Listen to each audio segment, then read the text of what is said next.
Deborah Horn over at Cairo 7 did a total hatchet job on a story about a teacher who's been also performing as a drag king. Now, a drag king is the opposite of a drag queen. In this case, it is a biological woman who dresses up as a male for this form of entertainment. One I don't quite understand, never quite have understood, but okay, it's not for me. That's okay. But this teacher then chose to quit her job at the Peninsula School District after it was revealed to the entire community what it was that she was doing after hours. Now, Deborah Horn presents this as a story of a teacher being forced out because of quote-unquote cyberbullying. Cyberbullying that specifically targets the LGBTQ plus IA2S community. And it was a result of cyberbullying inspired by a conservative who Deborah Horn doesn't even use the name of, but it was Brandy Cruz, whom is not a conservative. She is not a conservative. Now, she may be considered a conservative in deeply blue Seattle. She's not a conservative. Well, anybody to the right of like Hillary Clinton here is a conservative. It's truly remarkable because I know Brandy and I've known her for over a decade. We are friends, close friends. She is not a conservative. I've been trying to convince her, and she's been certainly taking a slightly different viewpoint on certain issues now that she's been impacted by the madness of the Seattle nonsense, but she's not a conservative. Now, in this story by Brandy Cruz, she covers a teacher who decided to, for some reason, keep her social media account on Instagram open for this particular drag performer. The name of the teacher is K. Wayne. That's all we have, the letter K and then Wayne. Now, she was, up until recently, an English teacher in the Peninsula School District, but she chose to resign, acknowledging that because it's now known by the parents and the students that she is a drag king, it would probably be a huge distraction in the classroom. And my students deserve me at my 100%. Fair enough. I think that that's a nice position to take. I agree. I think all teachers owe it to the students to be at 100%. And if you can't do that consistently, you shouldn't be in the classroom. But students ended up finding this account of hers, or someone in the community did, and then students picked it up. And she's got a character name that mysteriously didn't make it into the Cairo 7 story.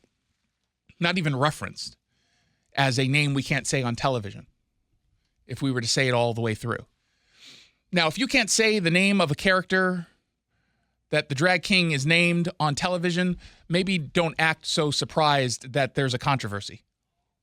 Is that a fair statement? Yeah. I mean, at least make reference to it because it at least gives a more full context to the story. So the first name is Jack. The middle, which is a very common name. This is the name of my dog walker. And I'm not just adding words because I need to make a clear separation between all three of the names used. Otherwise, you're going to put it all together quickly, and then I'm going to get in trouble. So that's the first name. Now, the second name, the middle name, is the opposite of queen. What's the opposite of a queen? A king. Exactly. Not a prince, but a king. And then the last name is Goff. Goff. That's a last name I've heard of before. Yeah, he's like an actor. He's a quarterback for the Lions. And Jared that guy, Goff, that's who I went to immediately. But I don't want to make you feel bad in case you didn't know him. So all three of those words together, it's a slang term for... So already, I think it's fair to acknowledge that that's a problem if your teacher is named that. Now, one particular post that was up from a couple years ago or 3 years ago said, "Lock up your daughters, Jack," and then the full name is here. Now, she says that was a reference to AC/DC, which is a song lyric, "Lock up your daughters," and she was trying to satirize rock stars. I don't know if that matters in the context of the language that you use as now a teacher who is currently performing this character. And I think it's reasonable to call that inappropriate from a parent's perspective. even if you're satirizing anything, you're still acting in a sexualized way. As a teacher, you should know better than to keep that content up. A parent who shows concern about this kind of content, I think, is reasonable. You can disagree on the level of concern that's warranted. Okay. I can see that. I can understand that kind of debate. But simply saying, I'm concerned as a parent that this is the kind of person who's teaching my kid, I want to know a little bit more to make sure that none of these other things that are extracurricular activities are getting into the classroom. That to me seems very reasonable. And eventually she resigned, and now she spoke with Karo 7. I taught English at Peninsula High School, but I've taught at all the high schools in Peninsula School District. The working conditions in my environment were not hospitable. Due to community pressure and also because of videos that have come out defaming me. Well, they didn't defame you, and let's be clear here. Community pressure, you meant community concern. That's really what she means. It's community concern. Now, were there probably bigots mixed into all this? Probably. Mean people? Sure. I believe that.